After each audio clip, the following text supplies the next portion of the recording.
This is a story about a massive fire that raged on until noon the next day, turning classrooms into ovens. Sorry, everyone. Just because I flunked my exam, everyone had to retake its talk about a crime. The Zhang Beiwei and Han Jai knew Wang Kongqun definitely wasn't brave enough to start it, so they secretly turned on their recording, ready to interrogate Wang Kongqun about the shocking events. What's the deal with the garbage truck? How did you end up in class? You say it's all because of a BBQ arrow accident, I swear. Yet when he saw the recording, he acted like a guilty cat, hurriedly trying to snatch it back. He worried that if it got out, especially if his dad found out, he'd be grounded for life if dad even wanted to recognize him anymore. They were sure Wang Kongqun was just spewing nonsense because they were the actual masters of the fire disaster. Subtitles: actually, it was us who were the ones burning those BBQ arrows. Wang Kongqun had to admit defeat, worrying that without a secret exchange, he'd be silenced, so he complied with Zhang Beiwei's plan. He was in the phone by the roadside, completely unaware that danger was sneaking up on him. Wang Kongqun's task was to splash paint and give the car a nice brain shake with the bottle, so they would all share a secret. He approached the target, only to be utterly scared senseless by a single glare. Zhang Beiwei and Han Jai, filming the whole thing, laughed at his cowardice as a comedic disaster. Things took a dramatic turn when Wang Kongqun suddenly spun around, magically splashing paint on the guy and smashing him with the bottle. After finishing his task, he sprinted back to Zhang Beiwei, totally clueless that the guy was the local mob boss. The henchmen heard the ruckus and came flying in, and the trio finally realized they were in deep trouble. Han Jai took off running while the other two had to scatter, and during all this, Zhang Beiwei made some pretty proud moves to talk about not fearing death. But little did they know, luck wasn't on their side this time. Han Jai got caught red-handed. Zhang Beiwei and Wang Kongqun quickly ducked into a taxi, but the driver, wanting no trouble, rushed to kick them out. Just then, a thug passed by and thought something was off with the taxi, slowly approaching to investigate. Zhang Beiwei and Wang Kongqun didn't care about anything else and stepped on the gas to escape, thinking the crisis was averted. But a tipsy lady in the back seat woke up, reached down, and realized something particularly weird happened to her. Subtitles: you raped me. No, it was the driver just now.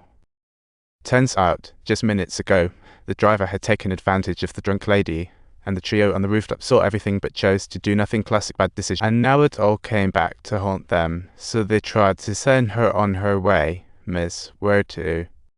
I'm dead. How did I die? Could you assist me by myself a bit, please? I see, you want to ditch my body, right? She rambled nonsensically, her brain clearly not engaged. After a simple conversation, Zhang Beiwei and Wang Kongqun were labeled as rapists and body dumpers. Stop eating whatever, it's disgusting. What are you doing? And then things got worse. They hadn't even decided where to go when they encountered the police checking cause the vehicle was stolen. They had no license, and they had consumed a significant amount of alcohol. So they had to go around the cops, but out of nowhere, the drunk lady jumped up and shouted at the cops. Cops. I've been raped. Let her go. Let her go. Let her go. Someone help me. Although they didn't actually rape her, stealing the car and driving without a license were indeed real charges, so Zhang Beiwei immediately turned around and fled. His actions only amplified suspicion, and the cops quickly mounted a chase. Zhang Beiwei drove into an alley, thinking a bit of smarts, and I could pull this off for days. But justice prevails. The police used street cameras to quickly pinpoint their location. By the time the cops arrived with their intern, only the drunk lady remained in the car. Once in the cop car, they began blaming each other, and Wang Kongqun suddenly thought of Han Jai. Subtitles: He wanted the police to save someone, but Zhang Beiwei stopped him. The subtitles read: Zhang Beiwei stated that Han Jai deserved what happened to him. If he hadn't run so swiftly, he wouldn't have been apprehended. The supposed secrets of the rape and murder that occurred tonight were entirely concocted by Zhang Beiwei and Han Jai.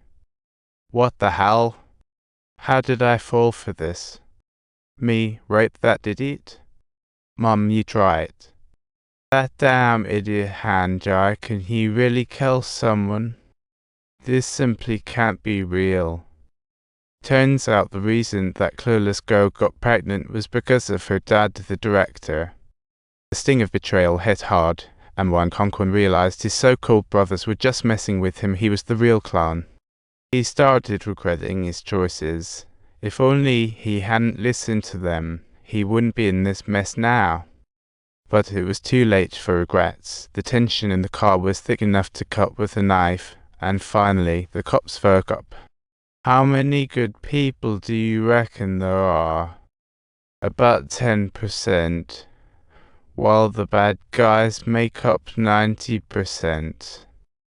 This is simply outrageous.